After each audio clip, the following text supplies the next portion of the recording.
Welcome to CNU Talks, Beyond the Great Lawn. CNU Talks is a virtual learning program designed for the CNU community.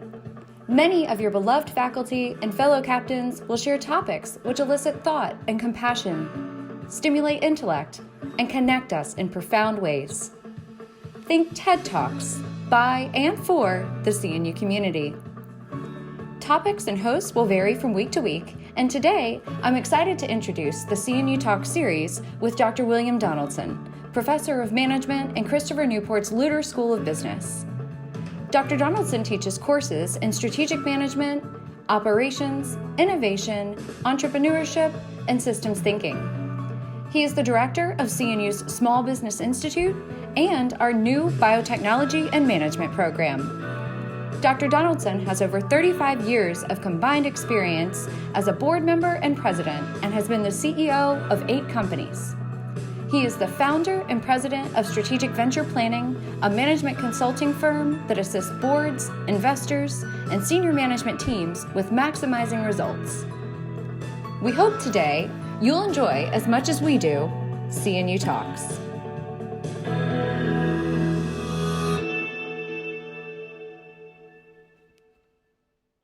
I'm William Donaldson, and I'll be sharing some thoughts with you on understanding the COVID-19 pandemic using systems thinking and vice versa. Let's go ahead and get started. As humans, we live in an infinite web of nested systems, and they're all interacting in various ways. And systems thinking encourages us to view the world as such and to use a set of system lenses when we do. So let's start with the definition. I use Dana Meadows' sparse, elegant definition: a set of elements or parts coherently organized and interconnected in a pattern or structure that produces a characteristic set of behaviors, often classified as a function or purpose. And as you can see, this definition casts a very wide net. To prove how enmeshed in systems we all are, let's take a short tour, and I want to introduce you to a technique systems thinkers called outscoping and inscoping, the ability to view the systems from different vantage points. So as we look at outscoping, I am part of the system we all share called Christopher Newport University, which is part of a state public university system, which is just one of hundreds of systems that make up the state of Virginia. The state of Virginia is part of the system we call the United States. It's our system of governance, and it is part of our planetary system and our world order, which is part of Earth and which is part of our solar system. And we're enmeshed in all of these systems at the same time. And a basic tenet of system thinking is where you view the system from changes your point of view. And so it's really important to have the right lenses to get the proper focus on the system of interest that we're talking about. If we go the other direction and we inscope, I am made up of a series of systems called body parts and various other systems in the body. These are in turn systems themselves, which are made up of a system of cells, which are made up of a system of proteins and RNA strands that come together and have a purpose or a function in our body, which brings us directly face to face with the COVID-19 virus. COVID-19 is a system made up of various proteins and RNA. Now this begs the question, what is the function or purpose of a virus? And this is a question mankind has struggled with for quite some time, but that's the topic of another talk. What we do know about COVID-19, it is a living organism that functions to infect new hosts and provide for its replication. So we have to view the pandemic through that lens, not an economic lens, not a political lens, not a geographic lens, not a religious lens.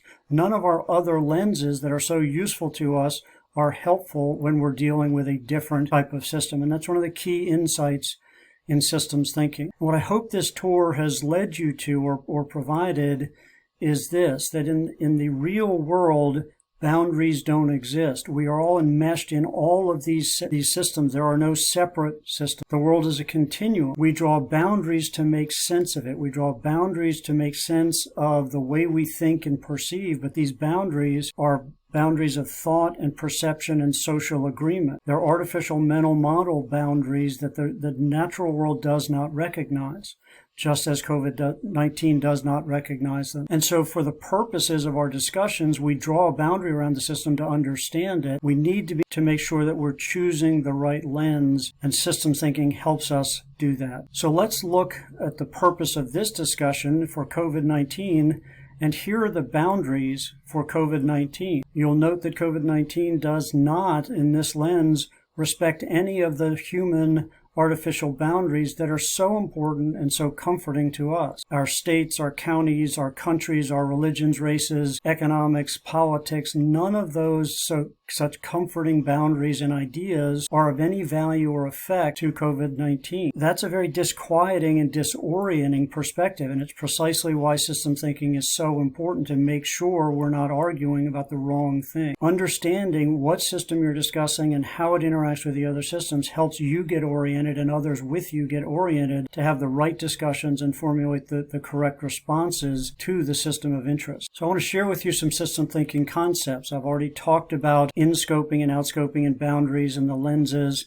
There are others. We use stock and flow diagrams and causal loop diagrams, feedback and delays and limits. So I'll be sharing these concepts with you as we go through the remainder of this talk. The first concept that we're going to talk about are stock and flow diagrams. In this example, I'm using personal protective equipment as the particular stock. So we had a stock of personal protective equipment. This could be in any hospital or any state. And we had a normal outflow for the regular usage that we're all familiar with. We also had a regular inflow to this stock from our providers and our suppliers. And we have feedback between these systems. So there's feedback as the stock begins to get low, and as we begin to drain the stock, we'll have feedback that then causes us to order more to refill. As the outflow goes out, we'll see our stock declining. And so we're constantly seeing feedback loops defining the system. One of the challenges that we deal with and are dealing with in the pandemic is delays. We have delays in feedback. So we have a delay in knowing that this demand is going to hit us as the pandemic ripples through the world. Similarly, we have a delay in the inflow of material. We have a delay to get our manufacturing base geared up to then provide the additional stock that we need to satisfy the additional demand. And so what we see here in this very simple graphic, we can begin to see some of the interactions with other systems. For example, we see our political system begin to come in our governance system and provide for policies to stop people from hoarding and to stop people from price gouging. And on this side, we see the president enacting the Defense Production Act to compel manufacturers to increase this inflow. So there's constant feedback, but these delays are problematic in having the system respond in a timely fashion. Let's take a closer look at these feedback loops. To do this, we use a technique called causal loop diagramming. And causal loop diagrams allow us to see how the elements in the system interact and where some of these delays might occur. So the notation is that the plus sign or the S sign means that they respond in the same direction.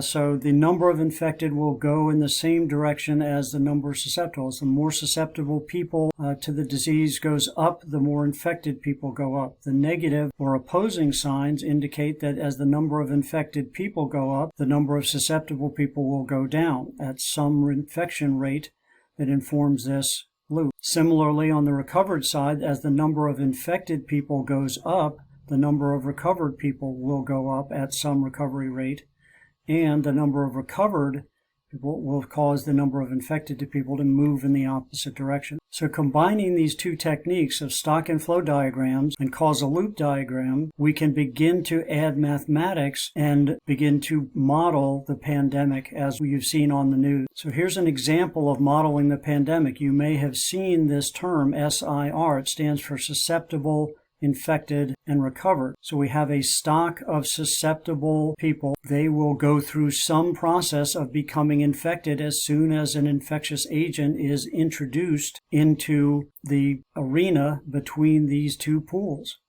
And this rate will be informed by how often these two populations or stocks interact with one another. As the infected pool goes up, they will begin to see through some time delay a number of people recovering through some recovery rate. But we also we'll be noting that there's a dwell time. It takes time. This just doesn't happen automatically. And then we'll have a stock of recovered individuals. From this very simple graph, you can see, or chart, you can begin to see where some of the confusion and some of the discussion arose early in the pandemic. We did not have a clear indication of who was susceptible. Was it everyone in the population? We did not know how infectious the agent was, and we did not know the infection rate. We did not know the characteristics of infected people, how contagious they are at various times during the infected period. We did not know the recovery rate. We did not know the extent of the recovery, nor how long the recovery. So you can begin to see how some of the confusion early on reigned about what to do. Similarly, you can see how the models would differ as we add different assumptions throughout the model. If we put all of the population in, but someone else does not put the entire population in. If the infection rates differ between the models differently, you will see different outcomes. And we can also begin to see the importance of the interactions that we're going through today in the social distancing. All of this interaction is what causes the infection to continue rippling through our economy and through our population. As long as we continue to interact, this is going to be in effect. And we can, by adding mathematics, we can now model this and look at the graphic output. So here's the resulting graph. We start with the susceptible population at 100% and the infected population at 0, and we introduce the infected agent, and we see the infection rate begin to climb and the infected population begin to climb, and we see the susceptible stock begin to decline, as you would expect. We see a delay in the recovered, which reflects the delay in recovering from the disease, and we see another delay in the death rate beginning to rise here. We also note that the recovered population never goes back to 100% to reflect the fatality rate of the disease. So this model reflects some of the temporal component and models the disease, and you can see what we're talking about with the peak of the pandemic. This also gives us some insight into this notion of herd immunity. The notion of herd immunity is the faster that we all get through the disease and become recovered, the better it is. However, that's not what we want to do, because we begin to run into another systems challenge, and that is how the system interacts with our healthcare system carrying capacity. We've all seen this model, and we've all heard about the term flatten the curve.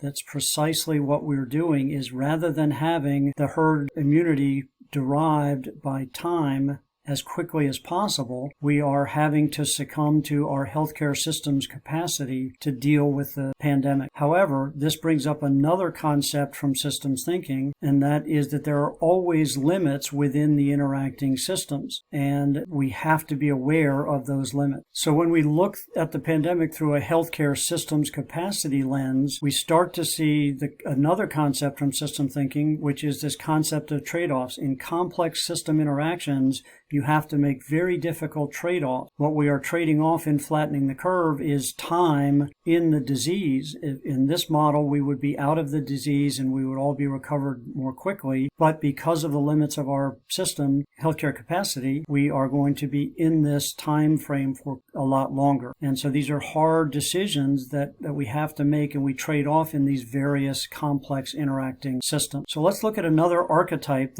or another concept from systems thinking that we call archetypes. Systems behave in predictable patterns called archetypes. The one I want to share with you now is what's called overshoot and collapse, and this is the important archetype that we're dealing with in flattening the curve. If this is the healthcare carrying capacity, and this is the state of the system, i.e. the number of infecteds, if we break through the carrying capacity, some very difficult things occur. Interconnected complex systems collapse in cascades of interactions, and they don't just struggle to deal with it, they typically fail fairly spectacularly. And you can begin to see some of the logic in the causal loop diagramming here. Here is our infection rate going up, the state of the system, more infected people, and that has the effect. The more affected people, it increases the erosion of our carrying capacity, which reduces the carrying capacity, which reduces the resource adequacy. So our healthcare system will collapse in a cascade of negative consequences if we don't limit the number of cases. So this is just one example using, again,